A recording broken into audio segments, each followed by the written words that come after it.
All right, we are live. So far, I think it's 5 people here. Give it a second for more people to just come on in. How's everyone doing today? Where are people calling in from? Just curious. It's the last time we had a bunch of like international people calling in from like all around. I'll kick it off first. I'm in Colombia right now. I actually just got here last night. I was in Costa Rica for the past month, but back in Colombia. What about you? So jealous. I'm in San Francisco where there's nothing to do but to build software. So, Nothing wrong with that. nothing wrong with that. Yeah. What about everyone else? Where are you guys from? UK. Yeah, good amounts in the UK. LA, Pakistan, Atlanta. Nice. Serbia. See? It spread out. Serbia, UAE. Wow. It's pretty global. This is wild. What are you guys doing on TikTok shop? Are you guys brands, agencies? Curious who you guys are. Yeah, Brand. drop some brand names in the chat too. Yeah, Brand, TSP, curious. brand, agency. All right, so Agents. we got a bit of a mix. Interesting. Agency. You know what I also noticed, Mike? I might not have put a clear call to action to click the Riverside link. So maybe some people didn't, but usually LinkedIn gives a push notification as well. So let's see. Cool. For everyone who is tuning in here, this will be recorded and the recording will be sent out. It'll be uploaded on our Spotify channel, Zero Sum Game, our YouTube, and Mike, of course, if you want to put the recording on any of your channels as well, feel free. Um, I am going to give everyone like 1 more minute, and then we're gonna just kick it off here. We have a deck which will also be sent out as well.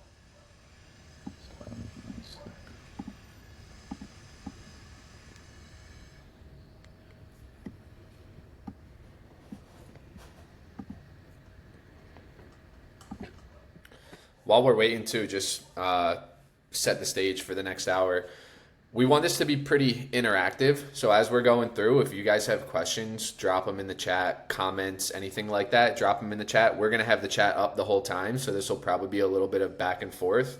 Yes, we have planned things that we want to get through, but at the same time, we want to make it super informative for everyone that's here. So if you guys do have questions, thoughts, whatever, put them in the chat as we're going through, and we probably will pause a few times just to answer everything. 100%. Saw something in the chat. Thanks, D. Thanks for all the love on LinkedIn as well. All right, I'm gonna go ahead and share right now. Cool. Can you guys see my screen here? All right. Yeah, you're coming through. Oh, perfect.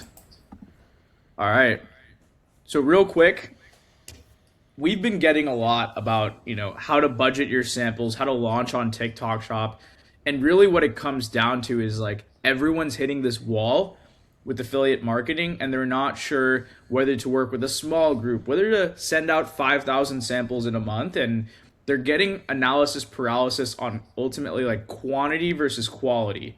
So this is for a variety of sellers, right? Whether you've just started affiliate outreach, but you're still looking for a scalable model, if you're getting decision making fatigue on what creators to target, what briefs to use, how many creators to work with, if you don't know whether to go after like L3 plus or very high quality creators or more lower quality creators and coach them up, those types of things, this is exactly for you. So we're going to walk through how both our businesses see this problem from each side of the ecosystem and how to tackle it here. So I'm going to hand it off to Mike for just a quick run through of his background and, brands meets creators and what he's done in the space. What's up, guys? Mike Rama. I founded Brands Meet Creators back in 2021. We started out as a UGC marketplace, connecting brands with content creators well before the TikTok Shop era. But then in late 2023, TikTok Shop launched. We got wind of this. Essentially, our top UGC creators got on TikTok Shop. They went from making a couple $1,000 a month to some of them making over 100,000 a month. We saw the same thing with brands as well. They were, hiring us for UGC content. All of a sudden, everyone wants TikTok Shop. So late 2023, we decided we're going to go all in on TikTok Shop, became an early partner, and have since scaled out our creator network and also our ability to help partner creators and brands specifically on TikTok Shop. Yep, and my name's Sohan. I lead go-to-market at Reacher.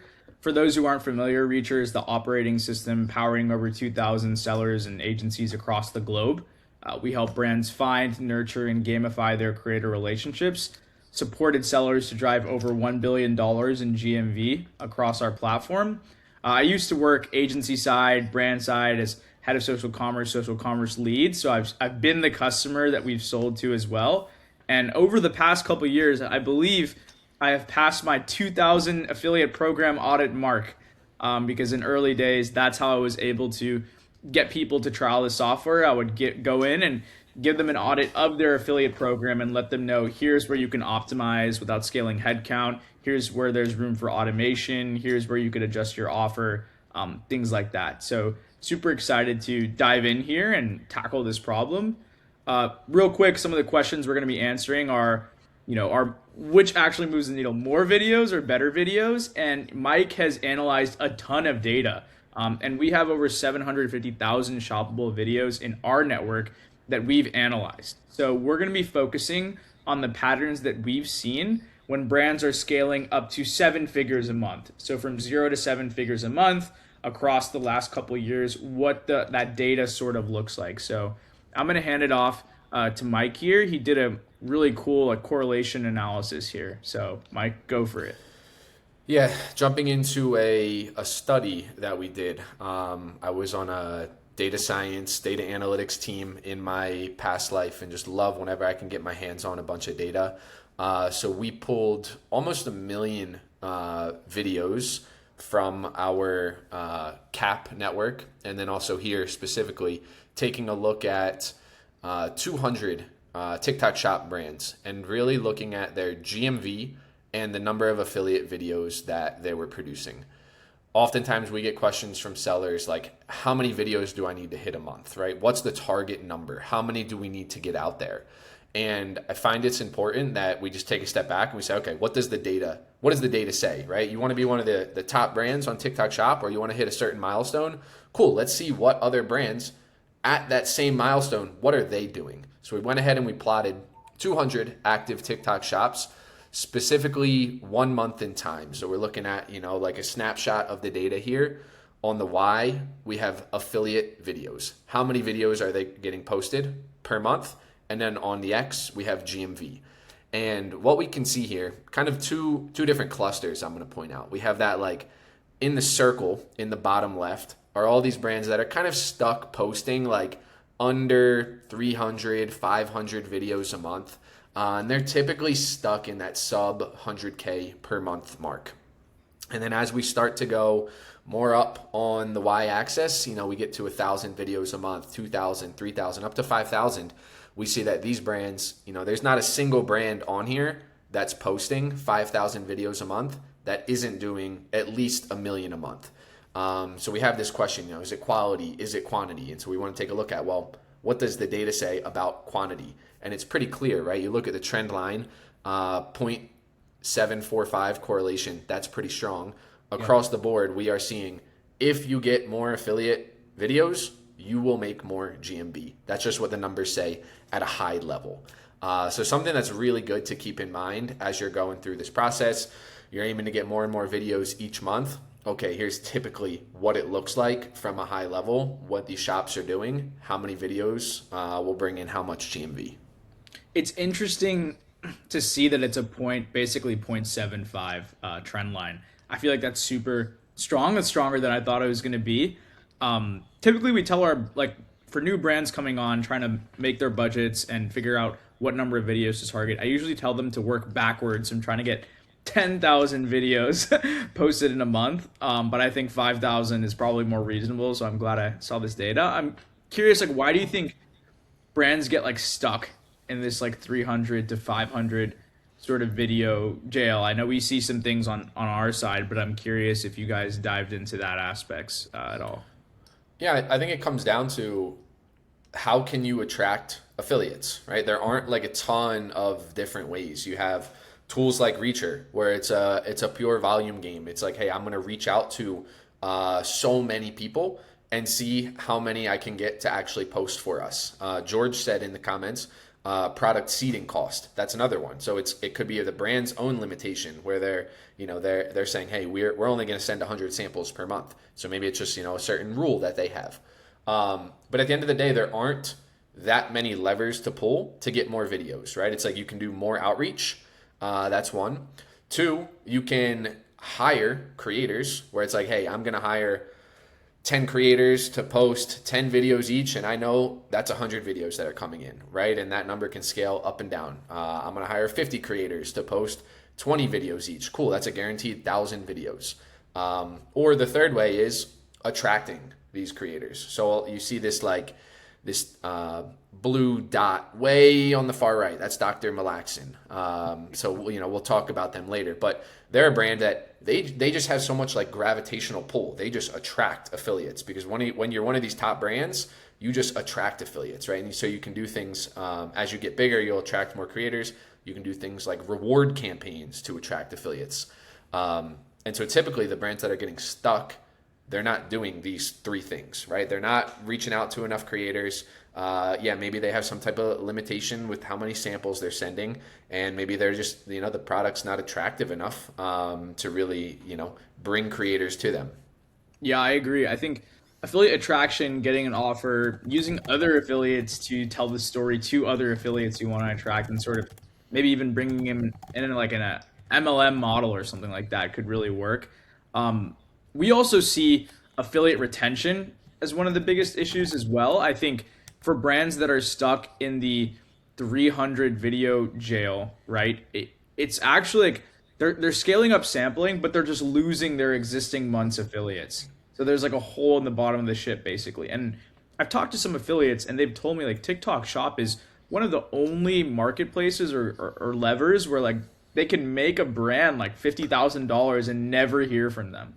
And I find it fascinating how many brands just don't say like thanks or like really appreciate you working with us. Like we'd love to chat, and I think talking to your affiliates, talking to your winners, making sure you're building community with your affiliates can also really help in the long run. I think there were some questions about international nuances as well, I think from Keon, or I might be pronouncing that wrong, but yeah, in the UK, the affiliate pool is a bit smaller, but that just means you have to lean more into relationships. I think one thing that I've seen with the ecosystem there is TikTok, like the platform, is also a lot more involved. Like I've seen TikTok do a lot to connect people with tap agencies and cap agencies and really take care of their brands in a way where it's more collaborative with creators rather than the US, where yes, there is more creators, but it also is incredibly competitive because there's for a variety of reasons. So I think each regions have their pros and cons. But Mike, curious if you're seeing anything or if you work with any brands internationally there. Yeah, I would say that this data, first of all, this data is US, Yes. just to make that clear. But I would say it likely is going to carry over to the other markets. I wouldn't expect it to change too much in terms of, hey, more videos are going to drive more GMV. Like I think the principles that we're talking about here are still going to apply. I see we have some questions, how can we search influencers in the UAE? I definitely have fewer or just less experience outside of the US market, so I don't want to speak on that too much.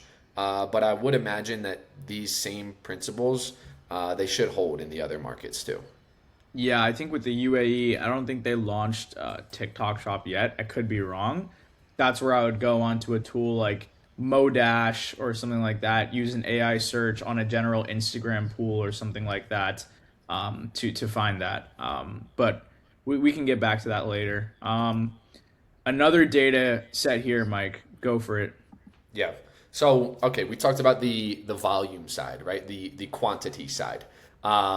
And now the point that I want to get across, especially to new sellers, people that are just coming into this ecosystem, they might get their first 100, 200, 300 TikTok Shop affiliate videos. And oftentimes people are concerned because they'll get 300 videos and only, 10 of those videos have sales, or only 20 of those videos have sales. And that's actually what you should expect going into it. There's this like pretty crazy like exponential curve where the top 1% of videos, those videos are going to earn basically all of your GMV. So on the analysis we did, we found that the top 1% of videos, they made over 80% of GMV for any given brand. Top 5% of videos, 94% of all GMV. So just an expectation that I want to get across to everyone, especially if you're newer to TikTok Shop, or maybe you're an agency and you're working with clients and you want to start to set that expectation, where clients will see 100 videos and they're like, well, only my top, my top 2 videos are the ones that are earning sales. That's actually what you should expect. And that's just what we see across the board. Again, this is coming from 750,000 videos worth of data. So this is like the super high macro picture. And we'll even get into an example where it was actually even more extreme than this. But I often find both for agencies and brands, it's very good to set that expectation where this isn't just like a linear thing. You get 1,000 videos and you kind of expect each one of them to do about the same. It's this crazy distribution graph where it's like your top few videos, those are going to move the needle. And now it's all about, okay, you found the 1% that has cracked the code. Cool. Now how do we double down on that? And we'll get into that a bit more in the presentation.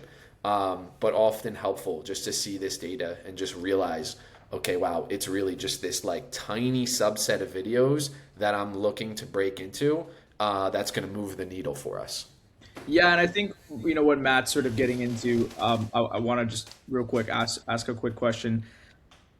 When you see such a like crazy distribution on here, is it because of the tactics sellers are applying, or is it the nature of the ecosystem? Because like for me, I've looked at brands like Bloom. Like early days Bloom had way more of like a normalized distribution curve because they were so into community. And then early days like micro ingredients, probably just had way more skewed, right? And I think I don't know, Mike, I'm curious, since you do work with the creators so closely, do you find that there is variance in this sort of distribution for brands that are leveraging community or are sending so many samples that their team actually can't keep up with helping the creators convert better? Is it an education, or is it like an ecosystem sort of a thing? It's both. And we do see this, like this distribution is a little different for every single brand. Again, starting with just here is the high level macro. This is across all the data that we analyzed, but it's going to skew for every single brand. And so if you do have these tighter flywheels and these tighter feedback loops where, okay, we figure out what's working. Now we can get that info to all of our creators, get all of the creators on the same page. Cool. You're more likely now to have like a higher performance throughout your videos. Or to your point, if the bandwidth isn't there, they're sending out samples and the creators don't have briefs, they're just making whatever. This could actually be even more extreme. Question in the chat, Matt said, if you just posted the videos from the top 1%, would you get the same results? Not always. So, I mean, for the most part, no. But you are going to typically get better results, right? So you get a 1% video and it's a specific framework, right? I don't know, it's a before and after video and uses a specific hook style. You go tell all of your other creators to make videos like that. You can't just expect that it's going to be the exact same results over and over and over again. But you can expect that on average, it's going to do better than the random video that someone was posting. So that's kind of the purpose there. Yep. And Matt, I would also think about it from like a advertiser's lens, right? Just because you saw a top 1% video once doesn't mean it's going to convert you on the spot. That video might have better language for converting or be innately more entertaining or hit the right selling point.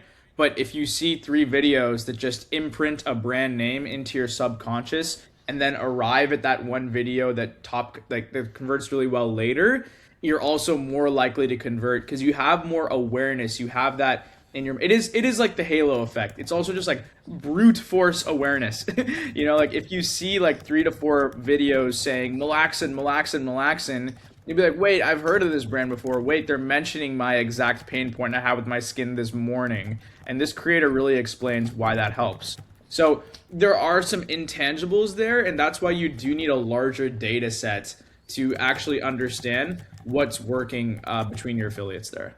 Um, Yeah, we'll show a slide in a little bit that is a specific example where testing a ton of different content. Okay, one of our creators finds one of these, I call them 1% videos. Okay, here's what happens now when we have that creator just continue to lean into the 1%. So we'll go through like specific examples too. 100%. So let's go through Dr. Malaxin, Mike, and then maybe we can go through it a little bit more on the quicker side, and then we can start getting into some tactics on like how to actually, do this. Yeah, I'll speed run through this, but essentially showing something very similar to the previous side, but instead of on the macro level, now we're looking at it on a specific brand level. So this is a campaign we did, worked with Dr. Malaxin. We got them nearly 5,000 affiliate videos, 4,700 and change.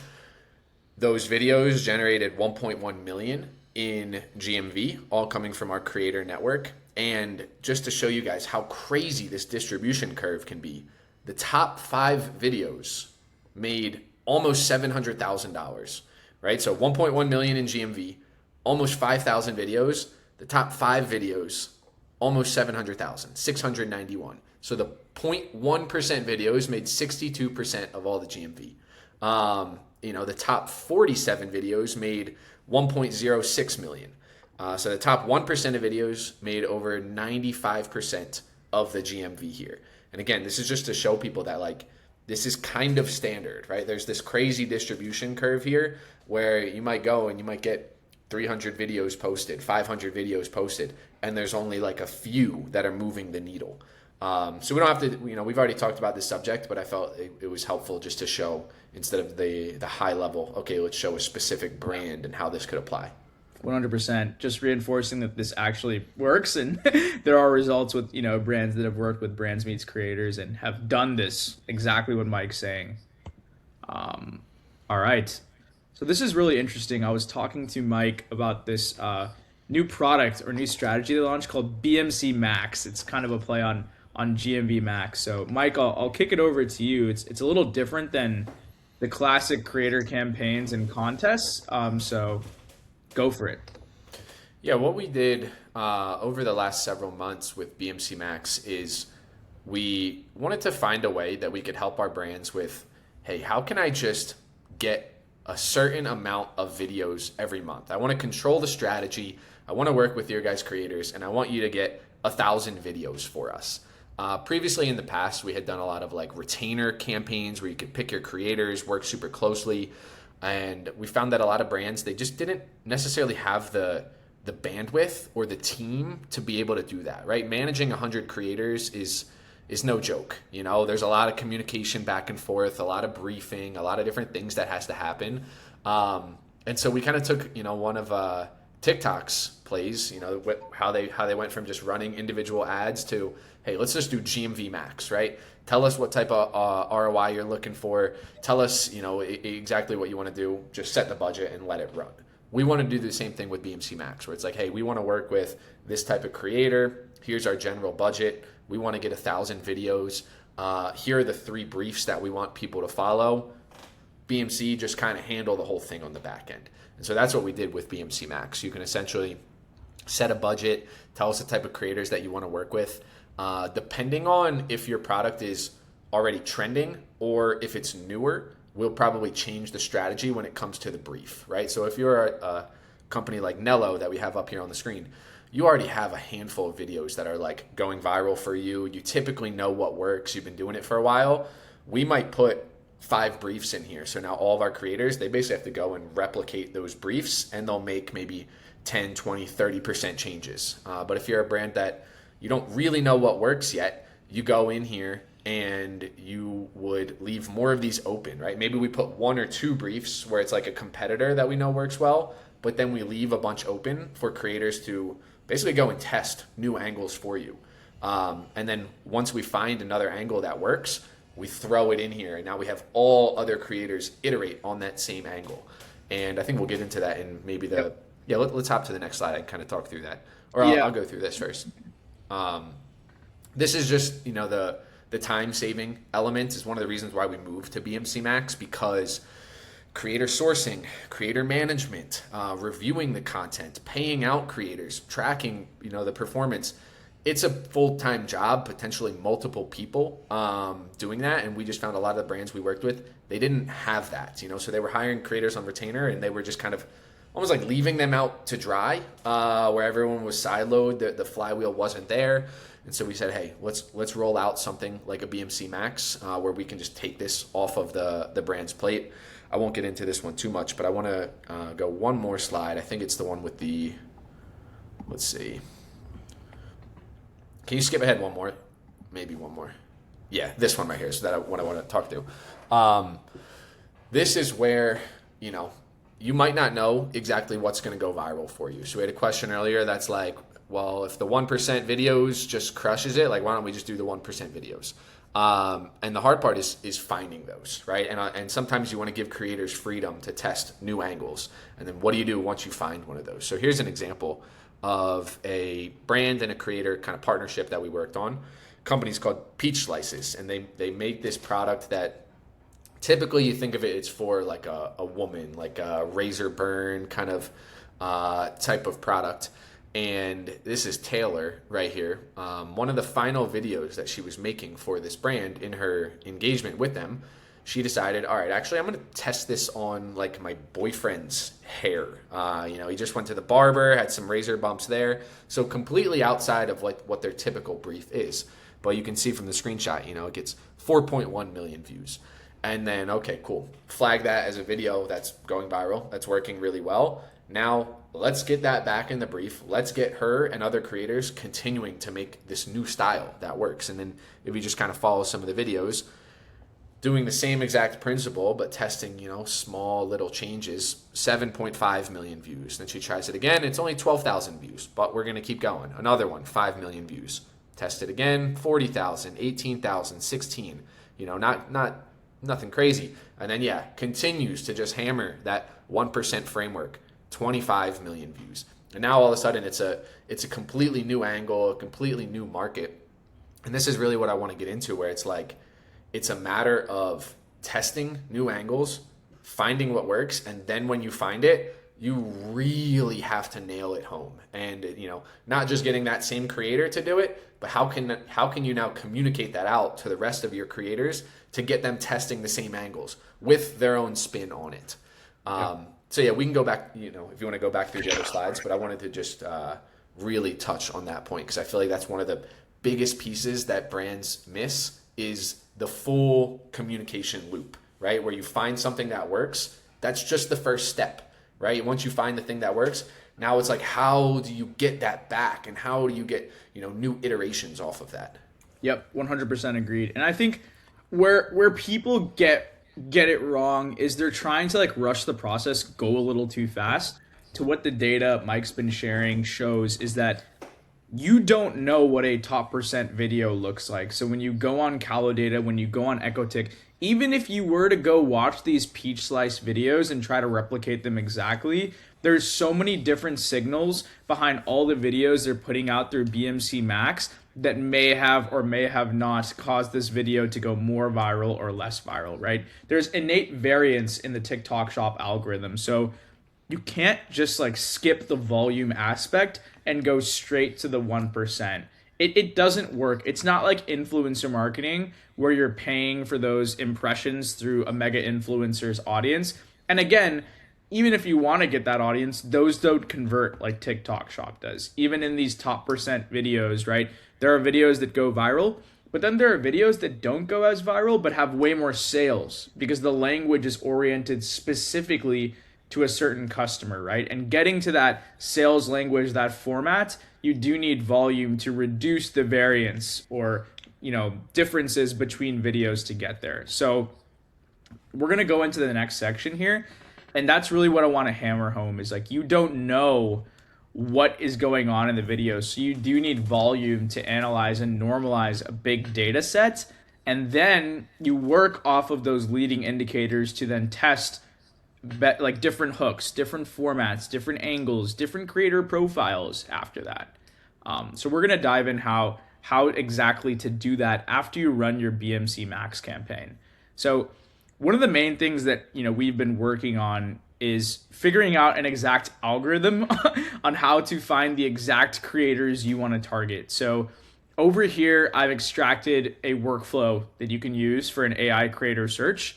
What you want to do is type in the profile of the creators that did the best from BMC Max. Let's say, and I'm making this up, Mike, let's say that the best creators from that BMC Max campaign with Dr. Malaxon were athletic moms who share fitness tips, and they wanted to improve their skin after workout and their oils were depleted or something like that. What you want to do is focus down on that profile, and out of the US database, even with those focused results, we're seeing 25,000 creators out of 3.5 million who meet that criteria, right? So start with these 25,000 creators and try to get like a couple thousand of them to be interested in working with you. And if you don't have as many samples, or you have started doing this, you can even filter that down and start testing by different variants. Like let's say I want to target Spanish speaking creators who are moms who share fitness tips with one BMC Max campaign, and then English speaking moms who share fitness tips in a different BMC Max campaign, right? So now is where you start getting your cohorts and you start testing them with a brands meets creators or reacher to then create more results and reduce the gap between what you think may work and what doesn't work. One new thing that we're testing as well for those more mature brands who have already sort of figured out what's worked is putting together a lookalike audience. So for those who aren't familiar, think about old days Meta ads, where essentially Meta would analyze all your interests, your attributes, your characteristics, demographics of your audience, and then put together a similar audience for you that sort of matches what converted best. We're doing that as well on Reacher. So as you can see, if I toggle from focused with our AI search into broad, we're able to extrapolate about 60,000 more creators with different profiles that have worked similar to your top performing creator profile, right? So test these 25,000, do variations based off of ethnicity, language. You can even test personality and content style in here as well. We have those filters, and then go broad and then keep testing. The more you figure out what works, the more you have to test farther and farther from what currently works. Otherwise, you're going to be too reliant on one type of creator and your content may fatigue long term. And this is where the long tail part of affiliate comes in. If you just focus on your 1% and you do that over and over and over again, that's going to be great. But there's more money to be made out there with a ton of different creators, and you need to use the long tail side of your affiliate program to continue testing and moving forward there. Cool. Mike, anything to add there? Yeah, something that came to mind a little bit more on the last slide as well is when finding content that converts. We talked about getting that flywheel going, communicating back to the creators, and I think Reacher has a nice feature where you can kind of reach back out to all the creators that have posted for you, and you can share with them what's currently working. Yep. So having the ability to like re-engage those creators as well. I think you might get into that a little bit here too. Yeah, that's right at our next one here. So I think the difficult part about all of this, right? Let's say you do everything correctly. Yeah, we'll share the slides after. We'll also share the recording as well. Just need to upload it onto Spotify and YouTube. The difficult part is when you run a BMC Max campaign, when you do your mass outreach on Reacher, there is so many affiliates that require so much communication that it becomes extremely overwhelming. And across our data set of about 2,000 brands, and you think about it, they're sending like probably 1 million messages plus a day. We do see that there's a 2 to 3x lift in conversion rate when brands engage with their affiliates at least 3 to 4 times. And this is data that I've been asking our engineers to pull, and we have this productized for every single step. So it's very easy to measure and track, right? When you're not following up with affiliates and letting them know, like, here's what hooks our top creators in BMC Max did to generate $100,000, and giving them that before they received the product, before they prepared their shoot, blocked out the time, location, did the setup and research, that is an opportunity to decrease content quality in GMV. When the sample has been sent and they have received it, are you reminding them to post? Like, affiliates often do this as a side hustle. It's not their full-time job for every single affiliate, right? So just giving them a slight bump also helps. And then once they post, to Mike's point, you need to keep following up with them. Like, you can't just give them all this information, data, and then just be like, go figure it out. Because if they could go figure it out, they would just start their own brand. And then they would just go do it on their own without you, or go to a competitor product with higher commission. Your relationships is part of your moat, part of your strategy to help retain your affiliates as well. So we're productizing every single point. You just set it up once, and then we'll reach out to creators with every single one of these steps. And you can variate this based off of different product IDs, based off of different briefs you want to send as well. So you're still sending those top 5 briefs from BMC Max that maybe Mike was using for Nello there, across different creators too. Yep, recording will be available as well. So, I mean, that's really what it is here, right? More volume gets more winners. And then once we get in more winners, we just keep testing variants. It really is as simple as that, guys. Like, we did go over the data. We did go over how to exactly do it. But that is like pretty much it. You know, there isn't like any kind of special secret sauce besides that, and just talking to your creators and doing a bit more. But Mike, saw you on mute. Go for it. Yeah, just one other thing I wanted to talk through on this slide, that a lot of brands getting started on TikTok Shop don't actually realize how some of this flywheel works. So just to go into an example here, a lot of people will think about the ROI a bit more linear, right? Where it's like, okay, this video generated me 250,000 in GMV. And that's kind of like the first order effect. But what's cool with TikTok Shop is you have this second order effect that you might not have on a Meta or another channel, right? For example, this video, it gets 5 million views, and that video does 250,000 in sales, right? That's kind of a common thing, you know, video with 5 million views, 250,000 in sales makes sense. But those 5 million views, it wasn't just seen by consumers, right? Those 5 million views, maybe there were 1,000 affiliates that saw that, probably more, especially if it's a video that really breaks through and it ends up on, you know, the top list on Callow Data, Fastmoss, whatever. Now all of a sudden, your product is starting to attract affiliates. I mentioned this at the beginning. There's not many ways to really bring affiliates in, right? You can do outreach, you can do something like a BMC Max where you're paying creators, or you can start to attract, right? You can build like this gravitational pull toward your brand. And so a video like this, that first video that goes viral for you, that is like the gravitational pull, where now, yes, that video did 250,000 in sales. But the other thing that you don't really see right away is that video might have just got 300 new top affiliates requesting samples from you. And so now it's just like starting to pull in affiliates so you can unlock these higher levels of volume, right? Because you can't just get 3,000 videos a month if your shop is not selling, because creators, they're going to be bored. And they're going to be like, I'm not making any sales. Why would I make more videos for you? Right? But once you start to have those breakthroughs, creators are going to see, oh, okay, other people are making money with this, right? She just made this video that got 5 million views, 250,000 in sales, and she took home, whatever, $50,000 in commission. I'm going to go try to replicate that same thing. So just another piece of the flywheel that I wanted to mention, that a lot of people don't see it because it hasn't happened yet. But once you do start to get those first few videos that blow up, now you start to build that other leg of the brand, which is like the pull, right? Now you're just attracting affiliates on autopilot. We think about the first slide I showed, the brands that are doing 5,000, 10,000 videos a month.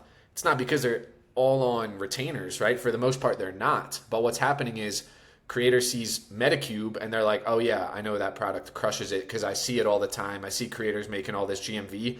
I'm just going to go promote them, right? Goalie, same exact story. So that's the other piece of this flywheel. It's like you're building momentum and you're building your gravitational pull, where now you're just picking up affiliates, picking up videos on autopilot. It's interesting you say that. So you're basically saying the growth is exponential, right? Like the growth rates for the first leg is like maybe like zero point 0.2, 0.3, maybe 0.5, but then it goes to like 5x, 6x, 10x, right? I I guess I'm like curious, given that the growth is like so obvious, and we've seen the data, why do you think these bigger brands are who have the resources are still hesitant to invest into it? I think a lot of it comes to getting out of the cold start phase. Yeah. I mean, that's a whole separate topic we could get into, but you ask anyone, right? TikTok says it too. It's the hardest part to get through, because you don't have that momentum building, and like it's really hard to start to get that breakthrough. But I agree with you. Once you do, it typically becomes a little bit easier, right? It's like getting the airplane to take flight. That's when all of the jet fuel gets used. That's the hardest part, is getting into orbit. But then that we kind of have the like orbit flywheel here. Once you get it going, some of these brands they couldn't even turn it off if they wanted to. And so why do brands not invest more? I don't know. That's a great question, but yeah, the beginning part is definitely the hardest piece of this puzzle. Yeah, no, I was curious. Sorry for the curveball. No, of course. I was thinking about that a lot too, and we've been getting so many questions on how would you invest 10,000, 100,000, $500,000 into kickstarting your TikTok Shop program, and what ROIs do you see? And it really is interesting because like as much as like the data is here on all these videos, it's hard to understand the category nuances, the payback period in on your initial costs as well, the economics compared to your other channels. There's a limited amount of customer lifetime value data that you can pull from TikTok Shop as well to justify the payback periods and long-term ROIs compared to other channels. And so I think part of it is like a data visibility issue, I think, on TikTok Shop. Because if it was just a CAC to LTV equation and you knew everything on the LTV side, I think marketers would figure out more of a way. But there's a lot of like indirect attribution, indirect measurements, exponential growth curves and things that are coming out to like justify spending more on the CAC. But like making that argument to a CMO who doesn't understand TikTok and social commerce, I can see how that can be like a blocker for buy-in. So that's my 2 cents, Yeah. Mike. I don't know if I'm completely BSing or talking out of my butt, but No, like, that's what I'm I thinking I about. I I totally agree. Couple questions in the chat. So Yep. Matthew said, to get to 5,000 videos a month, is that mostly retainers or samples or something else? Great question. It's going to be different for every single brand, of course. But what I typically see is brand that's doing 5,000 videos a month. I would say on average, it's probably a smaller percent coming from retainers. Maybe on average 500 videos a month from retainers, something like that. And the majority is going to come from samples and more like the gravitational pull phase. If we think about someone like a goalie, someone like a Nello, like a Metacube, yes, most of them have some like top creators that they're paying consistently to get more video volume, but a lot of them they've just built the gravitational pull where if you're a creator, you're like, well, goalie is a huge brand, they do really well, I see these other creators making money, I'm gonna go and I'm gonna promote goalie, and they do a lot of the rewards campaigns. So again, it's going to be very different from brand to brand. But if I had to give you a ballpark number, 5,000 videos a month, I would say the majority of those videos aren't going to be retainers. Probably, most of them still do have some type of retainer program, but I would say it's on the smaller end. Somewhere between 0 and 20% of the content output is going to be coming from the retainer creators.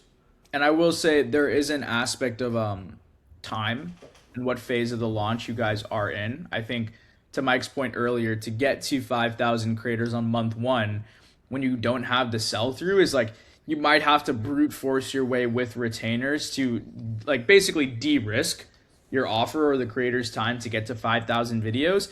If 5,000 videos a month is your goal in month 4 to 5, where you do have fast growth rate, but sales aren't big, 100%, maybe like 70% can come from samples, 80%, 20% retainers, right? There will be that switch there where you have enough momentum and buy-in where you don't need retainers. So I think a lot of that also comes down to like what is the priority for the business and like how much are you willing to like invest up front to get there faster, versus what's the cost of waiting longer there. Yeah, that's a really good point. Another like piece of this that makes the cold start harder and it makes it, once you're bigger, easier, is the ability to get new creators, right? Using Goalie and Nello again. If Goalie and Nello wanted to go and get 100 creators on retainer, they would have to pay those creators probably significantly less, not probably, definitely significantly less than what a new brand would have to. Because as a creator, I'm looking at this and I can go, okay, cool. Goalie's going to give me $500 a month to post, 30 videos. And I know the product converts. I know it does really well. I've already sold with them. Or your new brand that has 0 sales, 0 stars, 0 proof, you want me to post 30 videos for the same price, they're going to take this one. And it's not even close. So typically, as a cold start brand, you do have to pay a little bit more. It's just harder. Someone put in the chat, I lost it. Build a community before you start.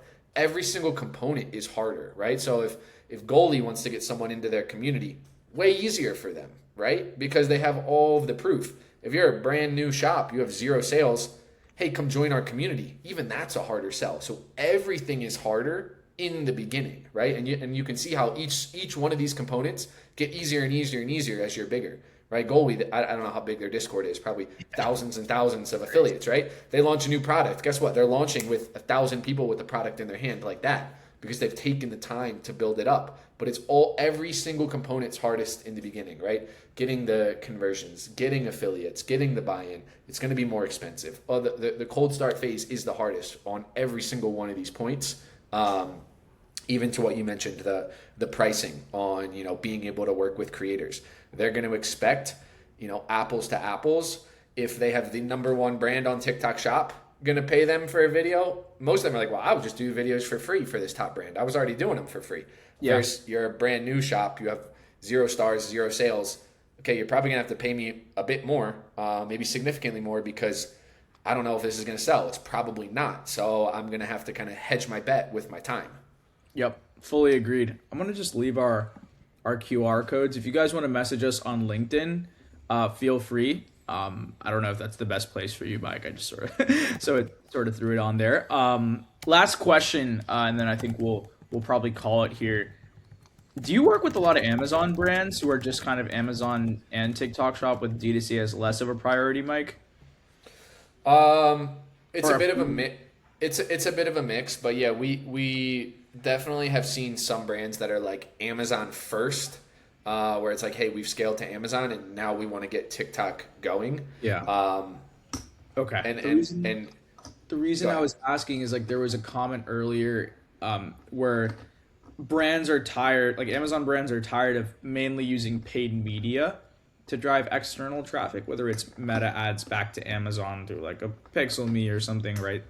And then, external traffic strategies that aren't showing the same short-term ROI as just like Amazon DSP or something like that, right?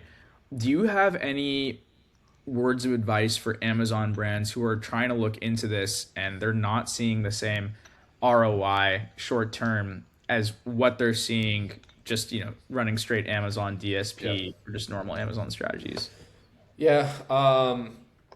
2 pieces I'll touch on. One is the short term versus the long term. Like TikTok, it's never going to be a short term. Like you can't expect your Amazon ads that you've been running for a year, if you just allocate that money to TikTok, that it's going to be like the same level of profitability overnight. based on everything we've talked through so far, right? The cold start phase, getting the flywheel, investing, to really build up your creator community over time. It's something that takes time, and like you have to expect to not be profitable going into it for potentially several months in the beginning. And that's regardless of whether you're an Amazon brand or you're coming from a different channel. That's one thing. The second thing to consider is the product. So I'm someone who will let everyone know not every product is right for TikTok Shop in my mind, or at least doesn't have the same level of potential. If you think about how people purchase and how people consume on Amazon versus TikTok, it's very different. So if you have a product on Amazon that is like, it's purely like a search based thing, it's very like, a basic like toothpaste, right? You happen to be like the third ranking toothpaste, but just because you got like some pretty basic toothpaste and it's cheap and whatever, it might not be the best product for TikTok Shop, right? Amazon is more search and intent based, versus TikTok Shop is more discovery, typically a bit more of like a uniqueness. The name of the game over there is like building up the creator community, launching new products, new excitement. It's it's kind of a different strategy. So not all Amazon brands are actually going to be built for TikTok Shop. It's just another thing to consider. Let's see. D said TikTok provides enough lift on Amazon to pay for itself. Definitely. That's a huge thing that Amazon brands need to know, is like the halo effect. Mm-hmm. I think, do you guys have an Amazon Halo tool? Yeah, we do have a halo effect tracker as well, so you can see that data side by side. Yep. Yeah, so that's something that's important to note, is like you're just think about how you consume and how you purchase things. Like, I'm not someone that buys stuff on TikTok Shop personally, but I buy stuff on Amazon all the time. And there's a lot of people that do that too. You see something on TikTok and you just go search it on Amazon because I'm a Prime member and I want the quick shipping, right? There's so many people that have that same type of like purchase habit. So it's definitely something to note. What like percentage lift to expect? It's kind of different across the board. I did a study. It was a while ago. I forget the exact numbers. I'll have to go dig it up. I'm curious if you guys have anything. Mm-hmm. Like high level, like, hey, here's what to expect directionally from the Halo. I think it's a 3-to-1. I think that's kind of what I've been seeing across the board. It's like one purchase on TikTok is 3 on Amazon. Again, there's so much variance in terms of like, 30% lift, right? I think that is what we've been seeing from like a lot of players like Titan Network, who like are big on the Amazon space in our data sets. Again, there's so much variance. Like, is your A+ content optimized? Is your listing optimized to capture that? Is there similar words between the content your creators say versus what's on your Amazon content? So there's no relevance loss during discovery. Is conversion rate optimized for external traffic? Like, there are some pieces of variance there for sure. But I think that's more or less what's going on. Cool. I think we're gonna call it here. I know we have one more question. What's the answer to push as fast as possible importing reviews from Shopify, a certain content strategy? Yeah, I mean, the cold start topic is something we can get into for a while, Matt, but I think definitely seeding sales, making sure that your product looks legit. There's social proof. There's creators posting about it, making money. There's people who've reviewed it. Obviously, all of those things help, and then brute force is needed. Yes, just be aware of like your timeline's budget and how fast you want to get there. But appreciate everyone tuning in. We will be sending out the recording and deck, probably making an announcement as well, since a lot of people RSVP'd but weren't able to attend. And feel free to connect with us on LinkedIn if you have any further questions. Thanks for jumping on, Mike. Thanks, guys.